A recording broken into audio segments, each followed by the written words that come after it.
معزز سامعین گرامی قدر، نبی کریم صلی اللہ علیہ وسلم کی سیرت کا تذکرہ جاری ہے۔ نبی کریم صلی اللہ علیہ وسلم کی بعثت آپ کے سامنے پہلے بھی رکھا، حضرت ابراہیم کی دعا سے ثابت ہے۔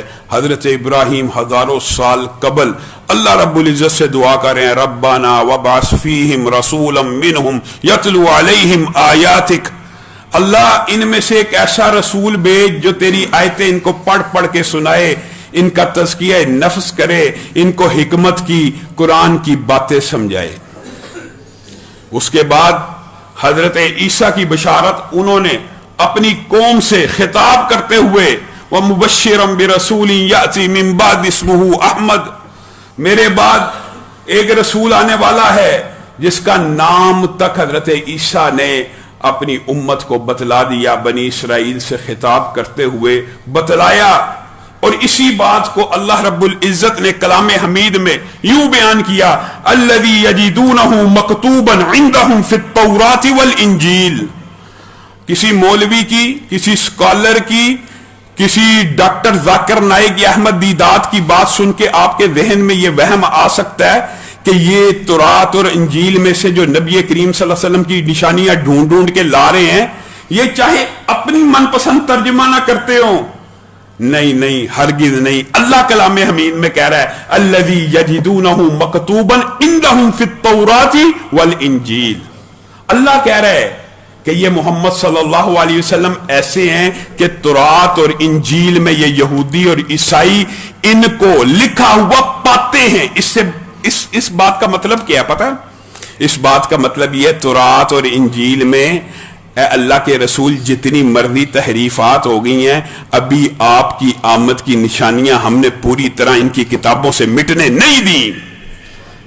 اور تورات سامرہ آپ جانتے ہیں، اور جو تقابل ادیان کے سے دلچسپی رکھتے ہیں، ہمارے دوست ہے ڈاکٹر صاحب اسد صاحب، ان کو تقابل ادیان کے اوپر ایک کمانڈ حاصل ہے، وہ ان کتابوں کے نام، ان کے صفحے، ان کے حوالے تک جانتے ہیں۔ تورات سامرہ اور انجیل برناباس کے اندر نبی کریم صلی اللہ علیہ وسلم کے اس دور میں بھی نام موجود تھا، آج بھی اللہ کے فضل و کرم سے اتنی تحریفات کے باوجود ان دونوں میں نام آج بھی موجود ہے۔ وہ الگ بات ہے کہ انہوں نے برناباس کی انجیل کو اپنے نصاب سے حذف کر دیا، تورات سامرہ کی آیتوں کو تبدیل کرنے کی بہت کوشش کی۔ آپ بتائیے، جس رسول کے بارے میں اللہ رب العزت کلام حمید میں کہہ رہا ہے اذ اخذ اللہ میثاق النبیین، اللہ تعالیٰ کیسے ایسے رسول کی نشانیاں فراموش کر سکتا ہے جس کے بارے میں سورت آل عمران میں اللہ نے کہا جب اللہ نے نبیوں سے عہد لیا، نبیوں سے، کس بات کا؟ کہ جب ہم تمہیں کتاب اور حکمت اور نبوت دے دیں، اور اگر تمہاری نبوت کے درمیان ایسا پیغمبر آ جائے جو تمہاری کتابوں کی تصدیق کرتا ہو، جو تمہارے پہ نازل ہوا، رب کی، جبریل امین کی، تمام آسمانی خبروں کی تصدیق کرتا ہو، تم اس کو پہچان لینا۔ اور اس کو صرف پہچاننا نہیں ہے، اس کے مددگار بن جانا، اس کے ساتھی بن جانا تم پہ لازم اور فرض کر دیا گیا۔ سورت آل عمران آیت نمبر 81 کا جا کے ترجمہ پڑھیے، قال اقررتم، کیا تم اقرار کرتے ہو؟ نبیوں سے اللہ پوچھتا ہے، واخذتم علی ذالکم اسری، کیا میرے سے پکا قول قرار کرتے ہو اگر تمہاری زندگی میں وہ نبی آ جائے گا پھر تم نے اپنی نبوتوں اور رسالتوں کو نہیں چلانا، تم نے اس نبی کا ہمنوا بن جانا ہے۔ بتائیے عالم ارواح کتنا لطیف نکتہ ہے۔ بعض باتیں لوگوں کو سمجھ نہیں آتی، صرف سمجھانے کے لیے کہنا چاہتا ہوں، عالم ارواح ایک وقت ایسا تھا، میری آپ کی جتنے بھی آج ابدان ہیں، اجساد ہیں، ان کی روحوں کو اللہ رب العزت نے جب تخلیق کیا تھا، ایک عامت الناس کی روح تھی، ایک انبیاء کی۔ عامت الناس سے بھی قرار لیا گیا، کیا میں تمہارا رب ہوں؟ سب نے کہا بلا، آپ ہی ہمارے رب ہیں۔ حضرت علی اس آیت کو سننے کے بعد، نبی کریم کے فرامین کو سننے کے بعد لوگوں کو کیا کہنا شروع ہو گئے؟ بعض روایات کے اندر یہ الفاظ آتے ہیں، حضرت علی نے کہا مجھے وہ واقعہ یاد ہے جس وقت رب نے روحوں کو کھڑا کیا اور پوچھا تھا کیا میں تمہارا رب ہوں، کیا میرے علاوہ بھی تمہیں کسی نے پیدا کیا؟ ہم سب نے اقرار کیا تھا، مجھے وہ واقعہ یاد آ گیا۔ صحابہ حیران رہ گئے کہ علی کسی صحابی کو یہ واقعہ یاد نہیں، کسی بندے کو یہ واقعہ یاد نہیں، آپ جو یہ دعویٰ کرتے ہیں مجھے یاد آ گیا، آپ نے کیسے کیا؟ حضرت علی نے کہا تم نے قرآن نہیں پڑھا، جب اللہ نے کہہ دیا یہ واقعہ ہو گیا تو علی نے اس کے اوپر ایسے ایمان لانے کی کیفیت ظاہر کی جیسے اپنی آنکھوں سے دیکھ رہا ہے۔ ایمان یہ ہونا چاہیے، جب اللہ نے کہہ دیا ایمان لے آؤ، بس دوسری بات ہی نہیں۔ یہ انبیاء کی بھی ایک مجلس مبارک ہوئی، ان کی روحوں سے بھی اقرار لیا گیا۔ ایک رسول اور پیغمبر اگر تمہاری زندگی میں آ گیا، یہ نبی کریم صلی اللہ علیہ وسلم کی عظمت کی بہت بڑی قرآن پاک میں آیت موجود ہے، اور انشاءاللہ کبھی موقع ملا روح اور جسم کا، یہ جو لطیف نقطے ہیں ان کے اندر بہت علم ہوتا ہے۔ اللہ کے فضل و کرم سے، اللہ کے فضل و کرم سے ہمارے نبی نے 1400 سال قبل، ایک عام فہم بات ہے، ایک ورٹیکل نالج دماغ پہ وحی کے ذریعے دل پہ اتر رہا ہے، اس میں کوئی غلطی کا امکان نہیں۔ ایک نالج یہ ہے میرا اور آپ کا ہاریزنٹل ہے، وہ ورٹیکل ہے۔ ہاریزنٹل نالج میں غلطی ہو سکتی ہے، مشاہدے، تجربات، غلط صحیح، لیکن رسول اللہ صلی اللہ علیہ وسلم کا نالج وحی کے ذریعے نازل ہوا، کبھی غلط نہیں ہو سکتا۔ 1400 سال قبل بھی اللہ کی قسم اسلام نے روح اور بدن اور دل کے رشتے کو اتنا عمدگی سے بیان کیا، آج سائنسدان ماننے پہ مجبور ہو گئے ہیں۔ نبی کریم نے کیا کہا تھا؟ التقویٰ ہاہنا، تقویٰ دل کے اندر ہوتا ہے۔ بتائیے اس صدی سے قبل جتنی انسانیت کی تاریخ ہے، کبھی کسی کے وہم و گمان میں بھی یہ بات تھی کہ دل بھی مرکز خیالات ہو سکتا ہے، دل بھی منبع جذبات ہو سکتا ہے؟ جتنے سائنسدان، فلاسفر، تھنکر گزرے ہیں، سب نے کیا کہا؟ برین، دماغ خیالات سوچتا ہے، دماغ کی کیفیات ہوتی ہیں۔ نہیں نہیں، نبی کریم صلی اللہ علیہ وسلم نے کہا ہاں دماغ بھی سوچ کا، عقل کا، شعور کا محور ہے، لیکن کبھی محبت کے جذبات دل سے اٹھتے ہیں، کبھی محبت کے جذبات لطیف قسم کے ہوں وہ بھی دل سے اٹھتے ہیں، اور کبھی نفرت پیدا ہوتی ہے وہ بھی دل میں پیدا ہوتی ہے، کبھی ٹھنڈ پڑتی ہے وہ بھی دل میں پڑتی ہے، اور کبھی جلن ہوتی ہے وہ بھی دل میں ہوتی ہے۔ مختصر بات یہ ہے، انشاءاللہ کبھی موقع آیا تو اسلام کی اس عظیم الشان حقانیت کو کھل کے بیان کریں گے کہ اسلام نے 1400 سال قبل دل کو منبع رشد و ہدایت بھی کہا، اور خیالات، جذبات، احساسات کا مرکز بھی کہا۔ آج سائنسدان ان حقیقتوں کے سامنے ہتھیار پھینک رہے ہیں کہ واقعی، اور بڑے اشعار لوگوں نے کہے کہ لازم ہے دل کے پاس رہے پاسبان عقل، لیکن کبھی کبھی اسے تنہا بھی چھوڑ دو۔ کچھ فیصلے دل سے بھی ہوتے ہیں، کچھ فیصلے دماغ سے ہوتے ہیں، یہ ایک لمبا چوڑا الگ موضوع ہے۔ نبی کریم صلی اللہ علیہ وسلم کی بعثت کی پیشین گوئیاں، ان کا یہودیوں عیسائیوں کے ہاں لکھا ہونا اس قدر اٹل حقیقت تھی کہ حضرت سلمہ بن سلامہ، یہ بدری صحابی جو ہیں مشہور، وہ بیان کرتے ہیں میں اپنے محلے کے اندر ایک مجلس میں بیٹھا ہوا تھا، میرے پاس ایک بڑی عمر کا یہودی آیا، مجلس کے اندر آ کے وہ ہم بت پرستوں کو اور مشرکوں کو قیامت کے احوال سنانے لگا۔ یہودی قیامت کے احوال بتانے لگا، قبر کا عذاب بتانے لگا، جنت جہنم کا تذکرہ کرنے لگا۔ کہا میرے ارد گرد جو ساتھی تھے بت پرست مشرک، وہ اس کے پیچھے لٹھ لے کے پڑ گئے، اور کیا مرنے کے بعد بھی زندگی ہے؟ یہ تو کیا بات کرتا ہے، مرنے کے بعد جب ہماری ہڈیاں بوسیدہ ہو جائیں گی کون ہے جو ہمیں زندہ کرے گا؟ کیسے ہو سکتا ہے، کیسے ممکن ہے؟ تو حضرت سلمہ کہتے ہیں اس یہودی نے کہا اللہ کی قسم میں تو یہ چاہتا ہوں وہ زندگی اتنی لمبی آنے والی ہے۔ یہ یہودی کے الفاظ سنیں پھر ان کا بغض دیکھیں۔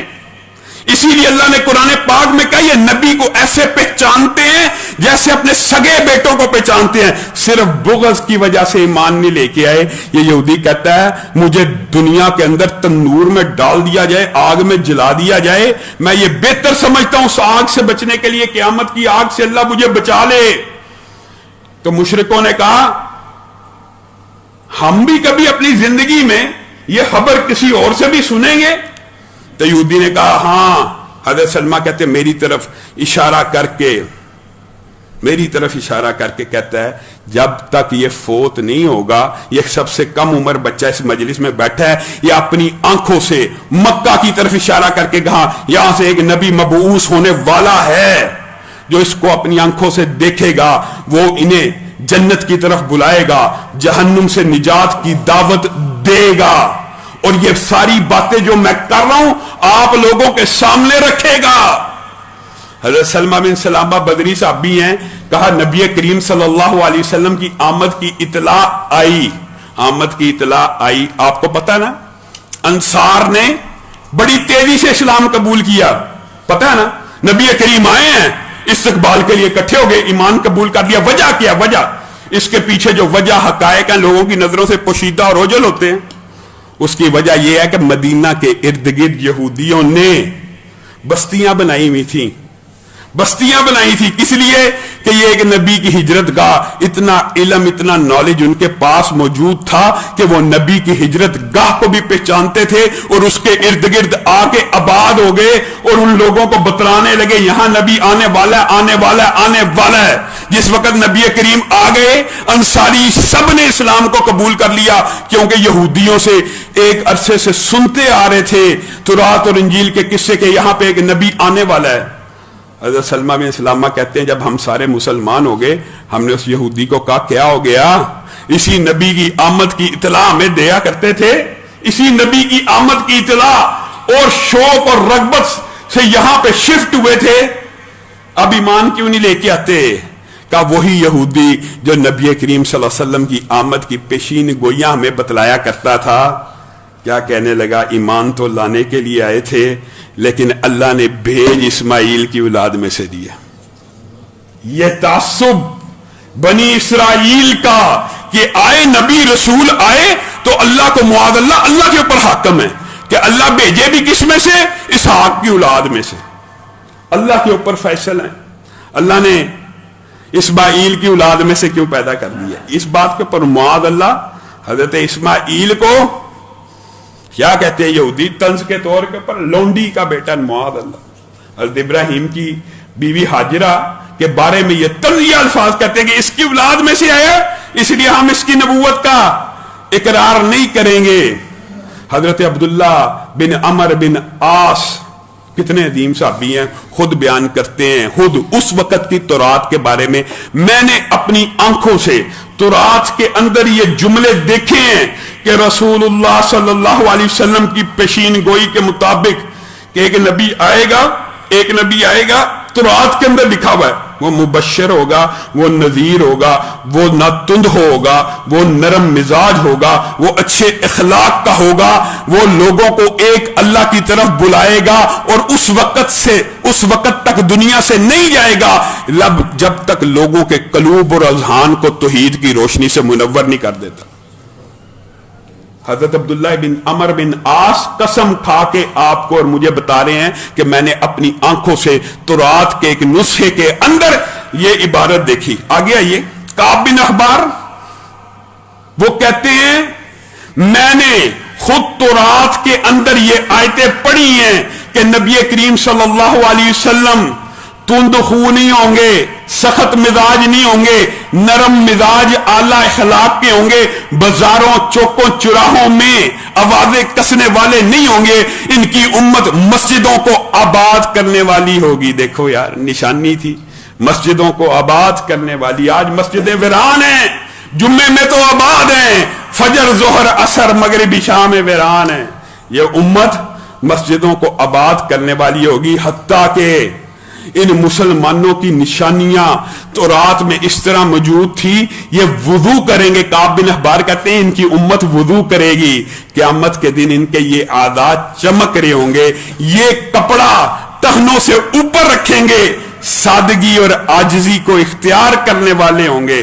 بتائیے نبی کریم صلی اللہ علیہ وسلم ہی کی نہیں، امت کی ساری نشانیاں بھی تورات اور انجیل میں موجود تھی. اور آپ ہم تو پیدائشی مسلمان ہیں، اللہ کا شکر ہے، یہ بھی اللہ کا خدا کی قسم بہت بڑا احسان ہوتا ہے کہ انسان کو اسلام کی ہدایت مل گئی ہے، لیکن اسلام کی قدر و قیمت ان سے پوچھئے جو سٹرگل، محنت، مطالعہ کر کے اس نعمت سے مالا مال ہوئے ہیں، علم کی وجہ سے، علم کی روشنی کی وجہ سے۔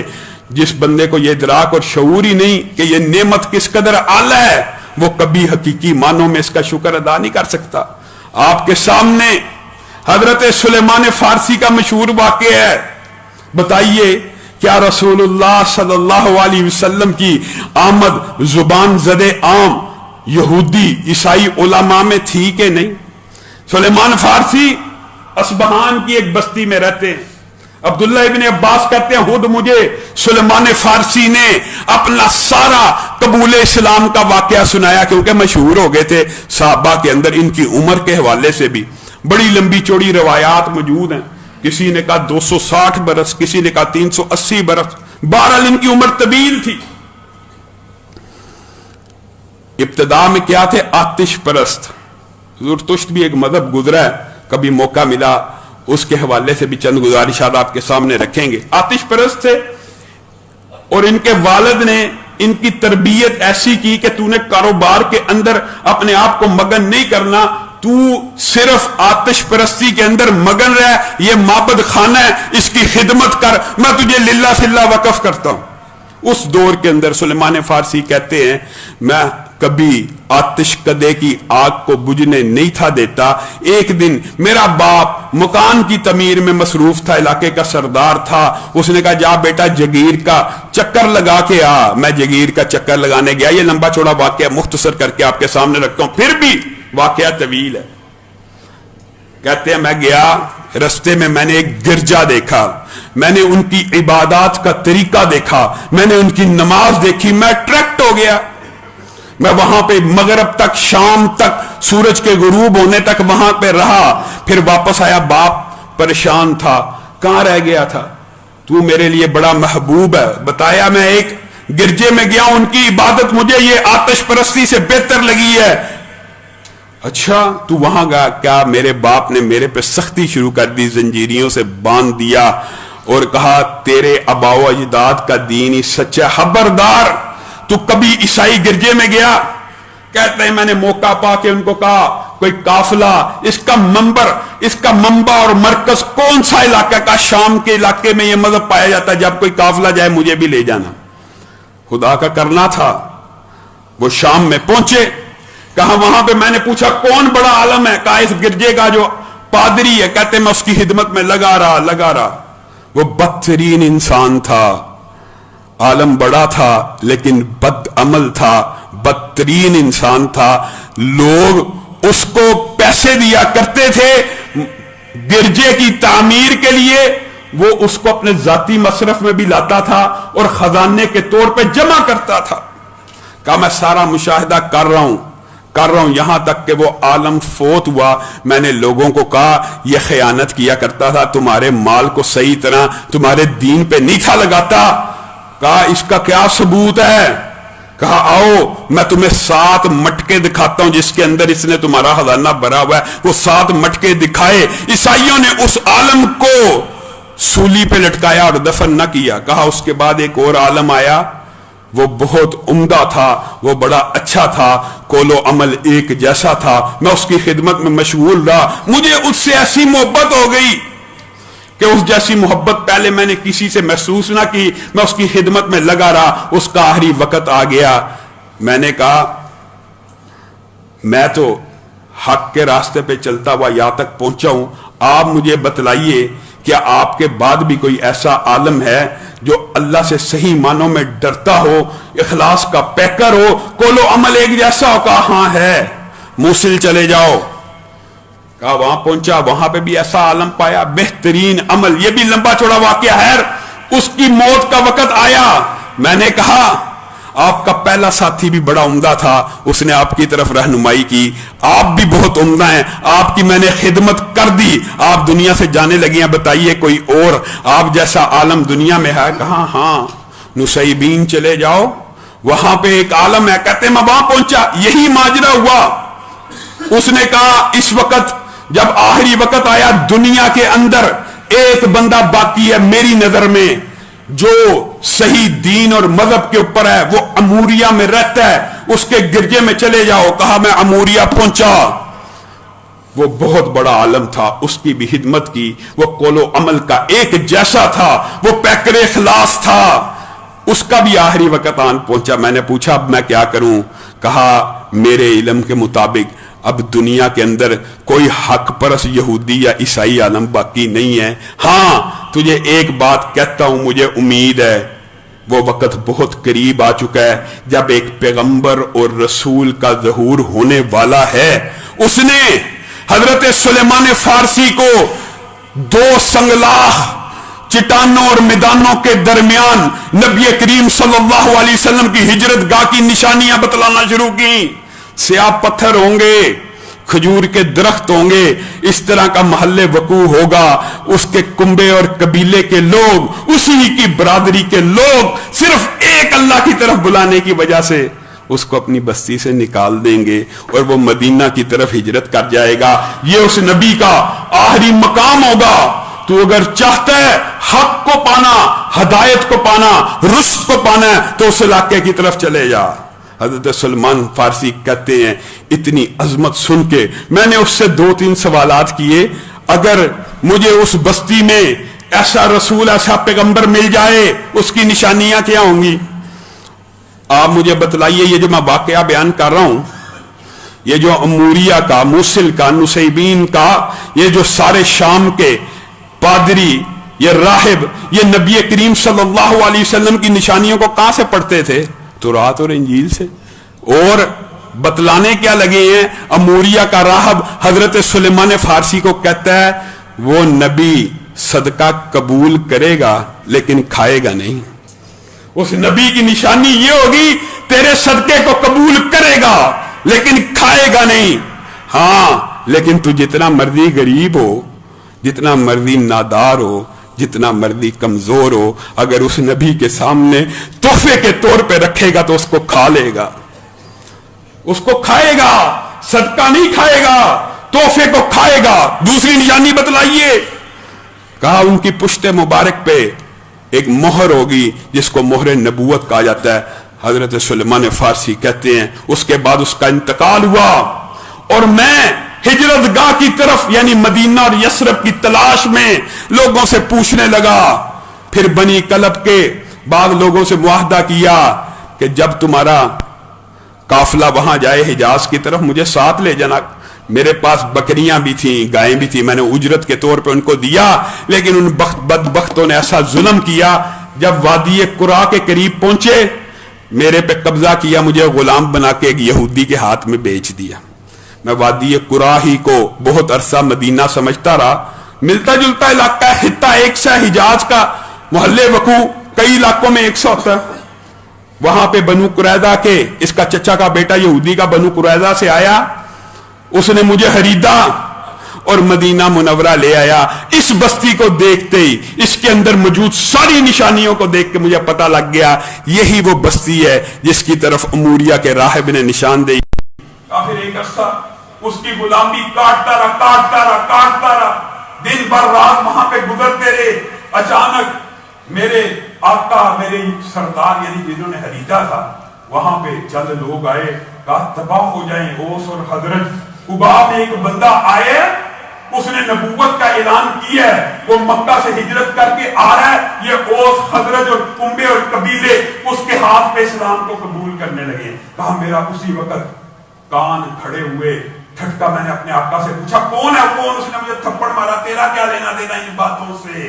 کہا لیکن مجھے پتا چل گیا میرا مطلوب اور مقصود مجھے ملنے والا ہے، جس کے لیے اتنے برس تڑپتا رہا، وہ منزل قریب ہے۔ کہا سب سے پہلے دل میں اموریا کے راہب کی وہ نشانیاں آئیں، کھجوروں کو اٹھایا، کھجور کے باغ میں ہی کام کرتا تھا، نبی کریم صلی اللہ علیہ وسلم کی بارگاہ میں پیش ہوا آزمانے کے لیے۔ ابھی اسلام تو قبول کب کے کر چکے تھے دل میں، لیکن آزمائش کہ اموریا کے راہب نے جو نشانیاں بتلائی ہیں وہ پوری ہوتی ہیں کہ نہیں؟ نبی کریم کے سامنے گیا، ان کو کہا یہ میری طرف سے صدقہ ہے۔ نبی کریم صلی اللہ علیہ وسلم نے بڑھ کے قبول کیا اور اپنے صحابہ کو کہنا شروع ہو گئے آؤ میرے ساتھیوں تمہارے لیے ایک بندہ کھانے کی چیزیں لایا ہے۔ صحابہ نے کھجوریں لی، نبی کریم نے منہ میں نہیں ڈالی، کہا ایک نشانی پوری ہو گئی۔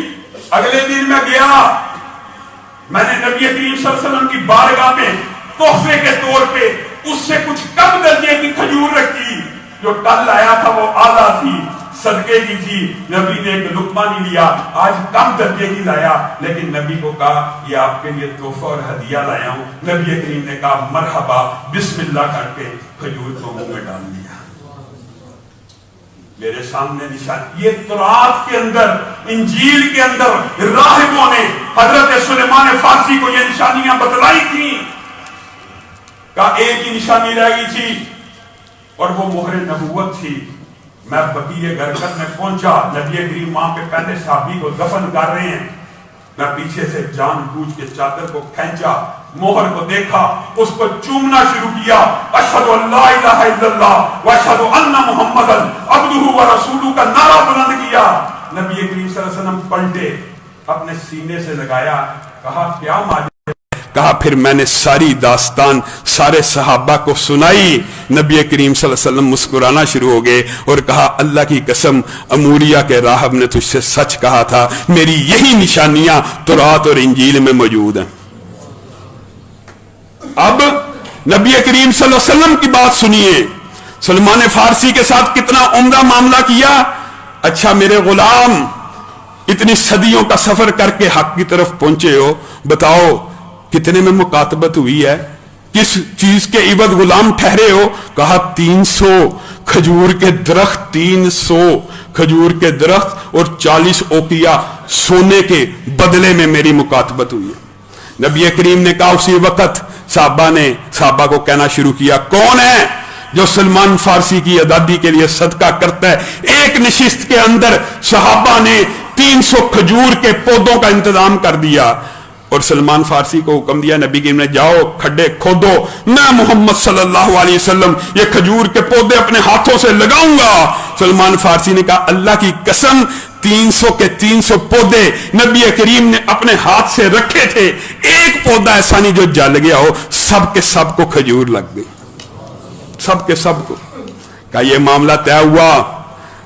نبی کریم نے کہا کیا باقی ہے؟ کہا وہ جو 40 اوقیہ سونا ہے وہ ابھی باقی ہے۔ کہا ایک مرغی کے انڈے کے برابر سونا۔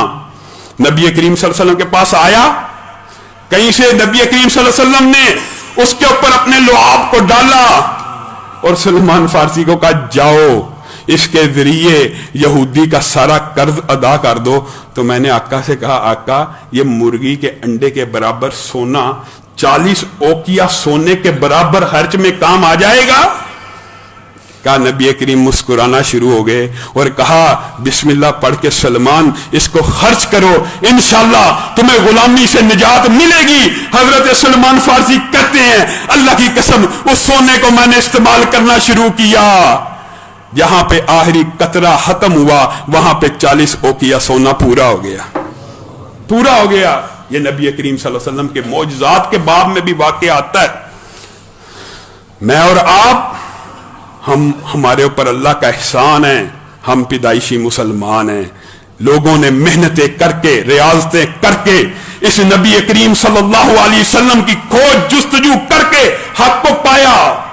دنیا کی ہر کتاب کے اندر، کلام حمید کے اندر بھی آپ کے سامنے 4 آیتوں کو رکھا ہے کہ نبی کریم صلی اللہ علیہ وسلم کی آمد کی باتیں موجود ہیں۔ اللہ رب العزت جو کہا گیا، جو سنا گیا، اس کو سمجھنے کی توفیق عنایت فرمائے۔